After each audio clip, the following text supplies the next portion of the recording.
बनावट सिगरेटच्या विक्रीला मनाई, हायकोर्टाचे आदेश. रायगडमध्ये बनावट सिगरेट तयार केली जाते. गोल्ड फ्लॅग सिगरेट कंपनीनं दाखल केली होती याचिका.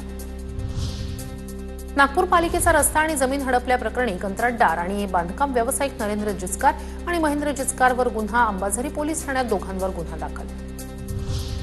नागपूरमध्ये लिंगनिदान करणाऱ्या सोनोग्राफी सेंटरचा पर्दाफाश. पालिकेच्या आरोग्य विभागाकडून 2 डॉक्टरांवर कारवाई.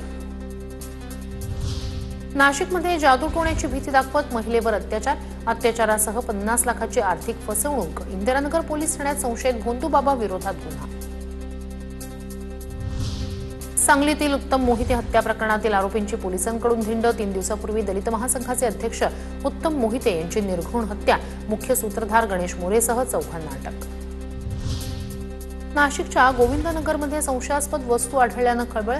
बॉम्ब असल्याच्या संशयानं नागरिकांची धावपळ. पोलीस आणि बॉम्ब शोधक पथकाकडून घटनास्थळी तपासणी. कुठलीही स्फोटक वस्तू नसल्याचं निष्पन्न. नाशिकच्या मालेगावात नकली नोटांचा सुळसुळाट. नकली नोटांसह 2 संशयितांना पोलिसांकडून अटक. अप्पर पोलीस अधीक्षक तेगबीर सिंह संधू यांची माहिती. छत्रपती संभाजीनगरमध्ये भरदिवसा बँक कर्मचाऱ्याला लुटल्याची घटना. बँकेच्या शाखेसाठी रोख रक्कम घेऊन जाताना चोरट्यांची कर्मचाऱ्याला मारहाण. कर्मचाऱ्याला दगडानं मारहाण करत 25 लाखांची रोकड लंपास.